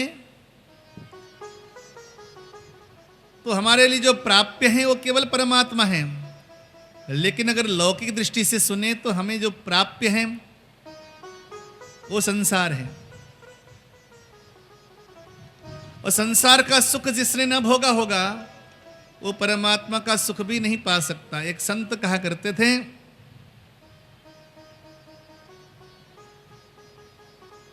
जिसने संसार के लौकिक पदार्थों को देखा ही नहीं, उससे अगर अलौकिक वस्तु दिखाओगे तो वो पहचान नहीं पाएगा, समझ नहीं पाएगा, पचा नहीं पाएगा। किसी रिक्शे वाले को बोलो भैया चल 4 घंटा बैठ के कथा सुन लेते हैं, वो आके बैठेगा 4 घंटा? नहीं बैठेगा। बोलेगा 4 घंटे में मेरी दिहाड़ी मारी जाएगी महाराज। किसी मजदूर से बोलो तो वो नहीं सुनेगा। जिसके जीवन में भौतिक संपत्ति नहीं है वो परमात्मा को नहीं पाएगा, वो परमात्मा प्यारा नहीं लगेगा। इसलिए ये जो कथा है वो भौतिक जगत की संपत्ति देने वाली कथा है। मोक्ष की बात तो इसमें होती ही नहीं है। बोले मोक्ष तो प्राणी जब चाहेगा तब मिलेगा, लेकिन अभी तो संसार की लौकिक संपत्ति को पाने के लिए हम सभी होड़ लगा रहे हैं। यहां पर भगवान श्री कृष्ण ने मां जगदम्बा की स्तुति करी, स्वयं प्रकट होकर के। और जगदम्बा ने कहा, हे द्वारिकाधीश आप स्वयं जगदीश हैं, जगदीश्वर हैं।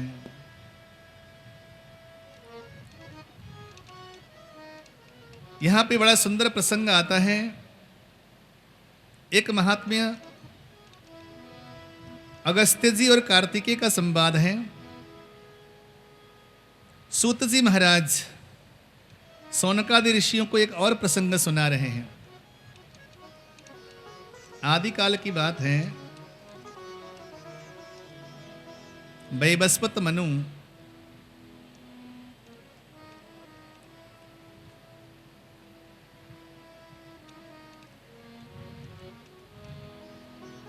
उनके घर में एक संतान का जन्म हुआ।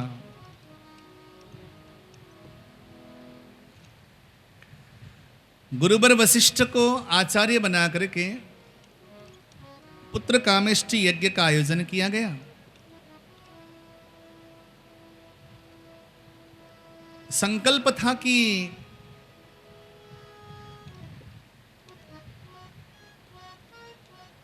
मेरे घर में पुत्र हो, लेकिन मनु की पत्नी जिनका नाम था श्रद्धा, उन्होंने जाकर के पुरोहितों से, आचार्यों से कहा कि मैं तो पुत्री चाहती हूं, मैं बेटी चाहती हूं।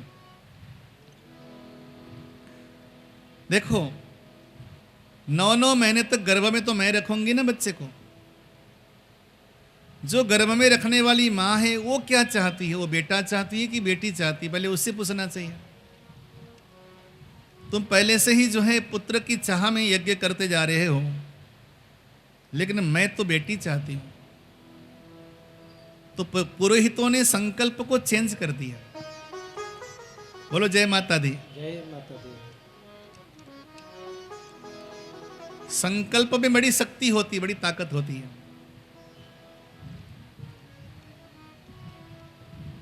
ब्राह्मणों ने संकल्प लिया कि वैवस्वत मनु के घर में जन्म लेने वाला जो बच्चा हो वो बेटा नहीं बल्कि बेटी हो। संकल्प चेंज कर दिया, और संकल्प चेंज करने का परिणाम ये हुआ कि उनके घर में बेटी का जन्म हुआ। जब बेटी का जन्म हुआ तो मनु जी महाराज गए गुरु जी के पास। हमने तो संकल्प लिया था बेटा उत्पन्न करने के लिए, तो घर में बेटी कैसे हो गई? तो वशिष्ठ भगवान ने ध्यान दृष्टि से देखा तो पाया कि ये तो ब्राह्मणों ने ही कपट कर दिया मेरे साथ। बोलो जय माता दी। जय माता दी। ब्राह्मण ने कपट कर दिया। इसलिए संकल्प हमेशा शुद्ध होना चाहिए। जब भी आप पूजा करने बैठे तो संकल्प को शोध करें। बिना संकल्प शोध किए कोई अनुष्ठान करना नहीं चाहिए, उसका कई बार फल उल्टा भी होता है। संपूर्ण यज्ञ में 2 जगह ध्यान केंद्रित करनी चाहिए। चाहे कोई यज्ञ करें घर में, छोटा यज्ञ बड़ा यज्ञ, पहला ध्यान केंद्रित करें संकल्प में। हम जो संकल्प लेने जा रहे हैं वो संकल्प कैसा हो, उस संकल्प में क्या बोला जाए, एक तो यहां बहुत ध्यान रखना चाहिए। दूसरा ध्यान रखना चाहिए मुहूर्त में सही टाइम पे लिया हुआ संकल्प आपके लिए सफल होता है। आप यूं लगा दीजिए कि सही समय पर बोया हुआ जो बीज है, जो धान्य है, वो फलीभूत होता है। उसी प्रकार सही टाइम पे बोया हुआ लिया हुआ संकल्प भी फलीभूत होता है। सही मौसम में यदि आप सामान्य बीज भी ले जाकर धरती पे डाल दोगे ना, वो भी हरा भरा हो जाता है। अब देखिए बरसात के दिन आने वाले हैं, कहीं आसपास कहीं किसी पौधे के बीज आपको नजर नहीं आते ना, बस थोड़ी सी बारिश हो जावे, वो न जाने वो बीज कितने महीनों से धरती के नीचे छुपे गड़े थे, वो भी प्रकट हो जाएंगे और हरे भरे हो जाएंगे। यानी कि सही मौसम में डाला हुआ बीज जैसे सफल होता है, उसी प्रकार सही समय पे लिया हुआ संकल्प वो सिद्ध होता है। तो संपूर्ण यज्ञ में 2 बात ध्यान रखना होगा। एक तो संकल्प शुद्ध होना चाहिए, दूसरा समय शुद्ध होना चाहिए, मुहूर्त शुद्ध होना चाहिए। कुछ लोग कहा करते हैं कि सारा समय तो भगवान का बनाया हुआ है। ऐसा नहीं है।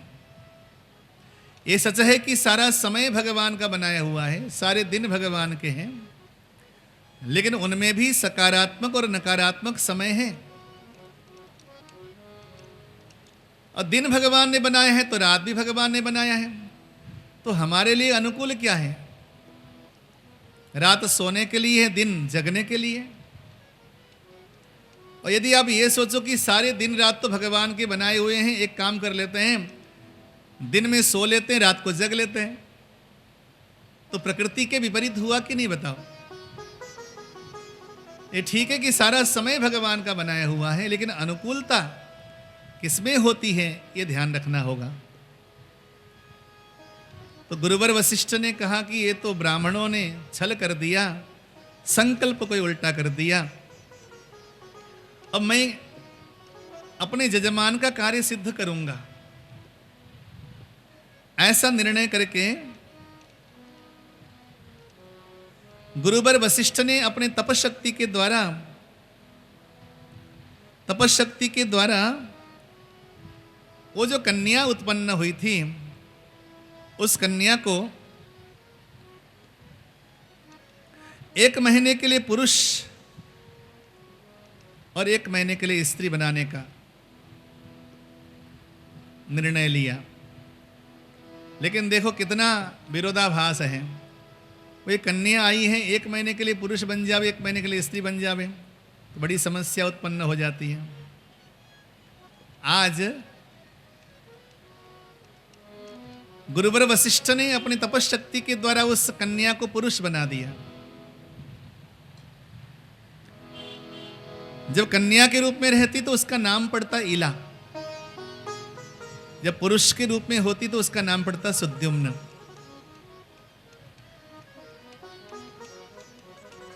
गुरुवर वशिष्ठ की कृपा से आज इला सुद्युम्न बन गई। आज सुद्युम्न पुरुष हैं, कुमारावस्था को प्राप्त कर चुके हैं, वन विहार करने के लिए निकल पड़े हैं। देखिए जो विधि का विधान है ना, इंसान चाहे कितना ही विधि के विधान से भागना चाहे उसका पीछा करता है। कभी कभी विधि के विधान को स्वीकार करना चाहिए। आज सुद्युम्न पुरुष के रूप में हैं और शिकार करने के लिए वन में निकलते हैं, वन की ओर चले जाते हैं और ऐसी वन्य स्थली में पहुंचते हैं जिस वन को, जिस पहाड़ को भगवान शंकर का श्राप है। बोले कि इस पहाड़ में जो भी पुरुष आवेगा, पुरुष के प्रवेश करते वो नारी बन जाएगा, यानी कि स्त्री बन जाएगा। प्रेम से बोलो जय माता दी। जय माता दी। एक बार जो है गुरुवर की आज्ञा से इतना तो प्राप्त हो गया था कि 1 महीने के लिए पुरुष बन जाता, 1 महीने के लिए स्त्री बन जाता। लेकिन आज सुद्युम्न पुरुष था और पुरुष के रूप में जब वो वन में प्रवेश किया तो वन में प्रवेश करते ही आज वहां पर दोबारा से स्त्री के रूप में परिवर्तित हो गया।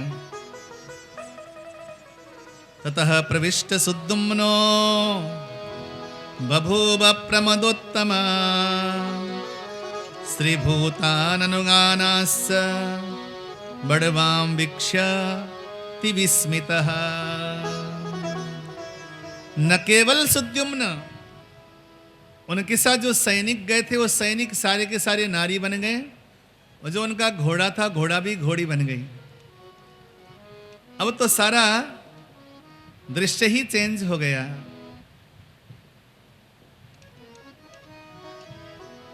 अब उस वन में सुद्युम्न इला के रूप में भ्रमण कर रहे हैं। उन्हीं दिनों की बात है, चंद्रमा के पुत्र बुध उस वन में भ्रमण कर रहे थे, एक अन्य वन में, वहां से हट करके अन्य वन में। तो इला वहां से भागी भागी किसी अन्य वन में प्रवेश करती हैं। जब इला को पहली बार देखा बुध ने, तो देखते ही वो सम्मोहित हो गए और सम्मोहित होकर के विवाह का प्रस्ताव रख दिया। और विवाह का प्रस्ताव ही नहीं रखा बल्कि परस्पर में एक दूसरे से विवाह भी हो गया। और विवाह होने का ये परिणाम हुआ कि इला के गर्भ से ऐल नाम के पुत्र का जन्म हुआ। इस प्रकार सुद्युम्न का जीवन बड़ा कष्टमय व्यतीत हुआ।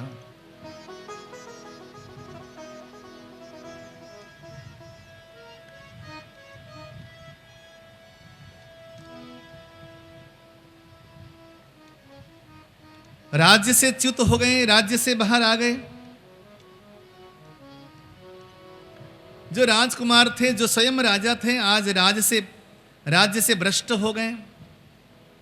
अब क्या करें? पुनः खोया हुआ राज्य प्राप्त करें, पुनः पुंसत्व प्राप्त करें, कैसे होगा? तो वहां पर भगवान शंकर की स्तुति की वशिष्ठ मुनि ने। भगवान वशिष्ठ को भगवान शंकर ने कहा, यहाँ पर पुराणांतर में एक कथा और भी आती है कि भगवान शंकर की कृपा से सुद्युम्न को 1 महीने का पुंसत्व और 1 महीने का स्त्रीत्व प्राप्त हुआ था पुनः। लेकिन इस प्रकार से तो जीवन चलता नहीं। तो जीवन को एक सही प्रकार से चलाने के लिए क्या करें? सदैव के लिए पुंसत्व की प्राप्ति कैसे हो? इस भाव को लेकर भगवान शंकर की आज्ञा हुई और भगवान शंकर की आज्ञा से महर्षि वशिष्ठ ने सुद्युम्न के जीवन का कल्याण करने के लिए आश्विन मास शुक्ल पक्ष में जगदम्बा पराम्बा भगवती की उपासना करी। श्रुत्वा भक्त्यपि सुद्युम्नः श्रीमद्भागवतामृतम् प्रणम्याभ्यर्च्य च गुरुं लेभे पुस्तं निरन्तरम्। श्रुत्वा भक्त्यापि सुद्युम्नः, गुरुवर ने कहा कि हे सुद्युम्न, आप भक्ति सहित यानी कि श्रद्धा भक्ति निष्ठा के साथ आप देवी माता का ये प्रसंग यानी कि कथा प्रसंग श्रवण करिए। इसको सुनने से आपको हमेशा हमेशा के लिए पुंसत्व यानी कि पुरुषत्व प्राप्त हो जाएगा। आश्विन मास शुक्ल पक्ष में यानी कि शरदीय नवरात्र में आज सुद्युम्न ने जजमान के आसन में बैठकर माँ जगदम्बा का ये श्रीमद् देवी भागवतम का नवः पारायण श्रवण किया। और नवः पारायण श्रवण करने का लाभ ये हुआ कि राज्यासनेऽभिषिक्तस्तो वसिष्ठेन महर्षिणा भुवं ससास धर्मेण प्रजासैवानुरञ्जयन्। पुनः उन्हें पुंसत्व की प्राप्ति हो गई और गुरुवर वशिष्ठ के द्वारा दोबारा से सुद्युम्न को राज्याभिषेक प्रदान किया गया। श्री सूत जी महाराज कहते हैं कि हे ब्राह्मणों, ये अनहोनी है। एक प्रकार से लैंगिक परिवर्तन कैसे हो सकता है, तो अप्राकृतिक है। इस धराधाम में जो पुरुष आता है वो पुरुष ही बना रहता है, जो स्त्री आती है वो स्त्री ही बनी रहती है। लेकिन जगदम्बा जो है सर्वकर्तुम समर्थ है। इसलिए आज जगदम्बा ने, जो कि आदि शक्ति है, जगत जननी है और आदि मूल प्रकृति है, आज मूल प्रकृति ने प्रकृति का समस्त नियम ही विपरीत कर दिया और सुद्युम्न को इस दुविधा से मुक्ति दे करके उसे हमेशा हमेशा के लिए आनंद लोक प्रदान किया। ये प्रसंग श्री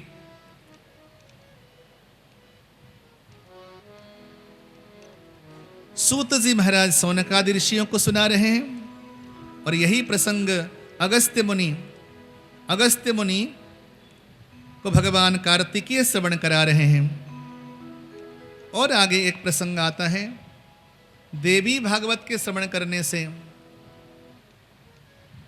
रेवती नक्षत्र जिसका कि पतन हो चुका था, पुनः उसे नक्षत्र लोक की प्राप्ति कैसे हुई, ये प्रसंग यहाँ पर सुनाया गया सुंदर से भाव के साथ।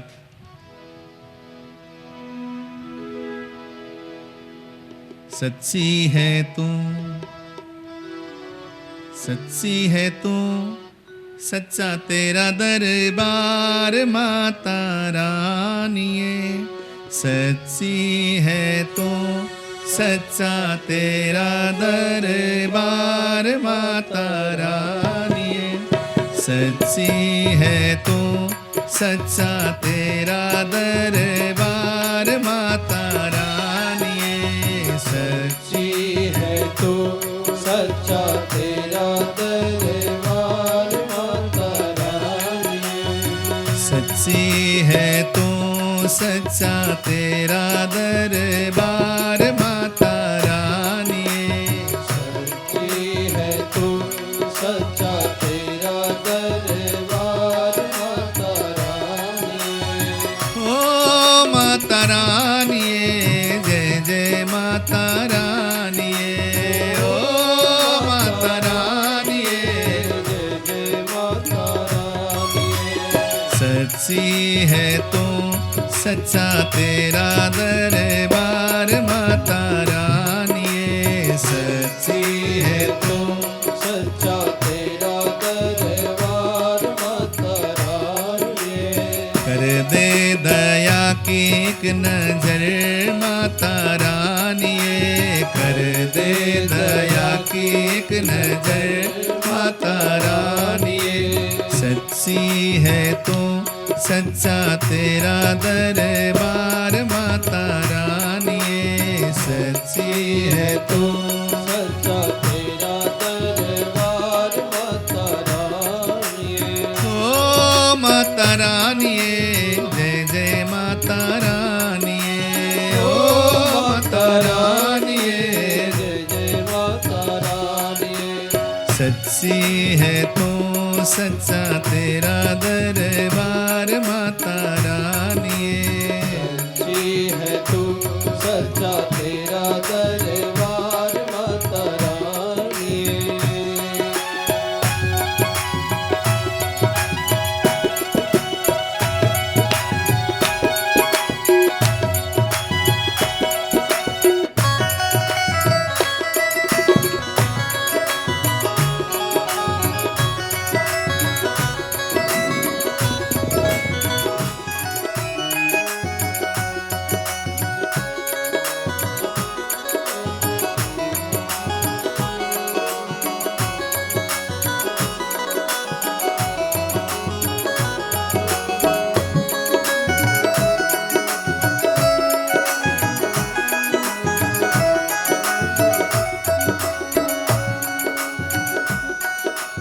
क्या गम है कैसी उलझन,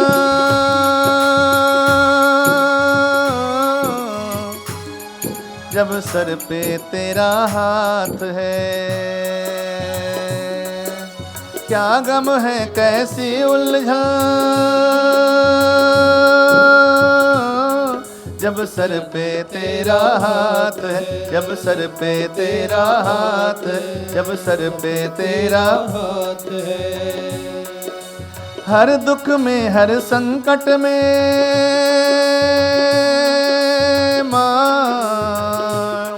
माता तू हमारे साथ है, माता तू हमारे साथ है, माता तू हमारे साथ है। तू प्यारी माँ और जग तेरा परिवार, माता रानी है। तू प्यारी माँ और जग तेरा परिवार, माता रानी। सच्ची है तो सच्चा तेरा दरबार, माता रानी है। सच्ची है तो सच्चा तेरा दरबार, माता रानी। ओ माता रानी है, जय जय माता रानी है। ओ माता रानी है, जय जय माता रानी। हाँ सच्ची है तो सच्चा तेरा दरबार, माता रानी है। सच्ची है तो सच्चा तेरा दरबार, माता रानी। जय माता दी।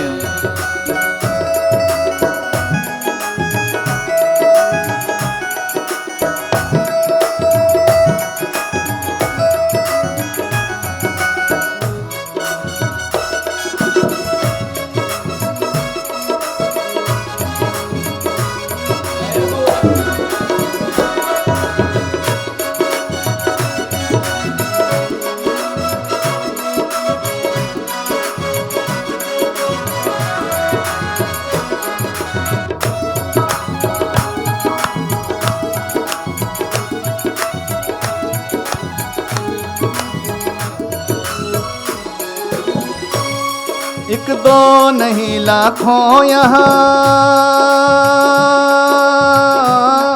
आए हैं बनकर टोलियाँ, आए हैं बनकर टोलियाँ, आए हैं बनकर टोलियाँ।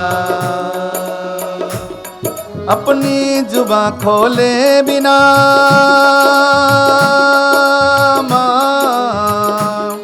भर कर गए हैं झोलियाँ, भर कर गए हैं झोलियाँ, भर कर गए हैं झोलियाँ। हर सुख मिलता है करके तेरा दीदार, माता रानी। हर सुख मिलता है करके तेरा दीदार, माता। सच्ची है तो सच्चा तेरा दरबार, माता रानी। सच्ची है तो सच्चा तेरा दरबार, माता रानी।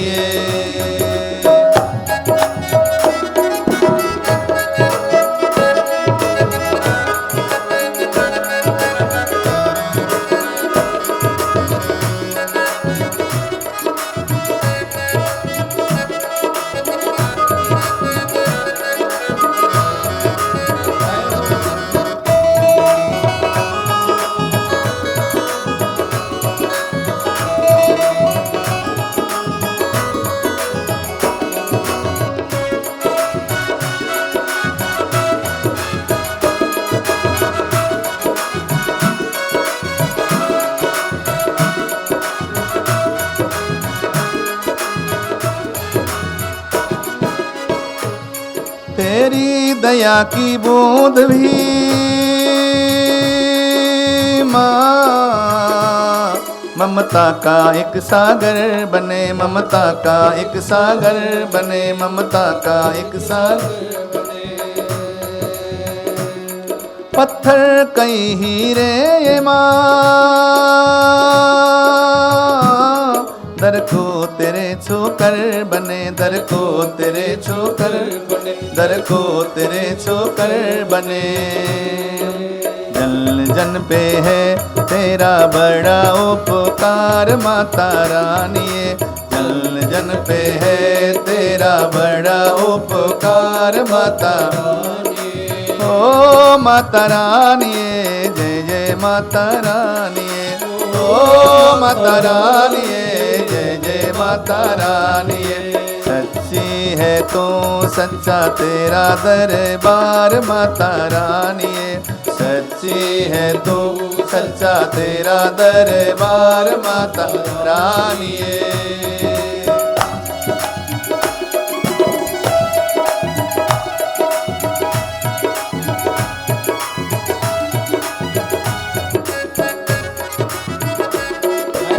माता रानी की जय हो साचे दरबार की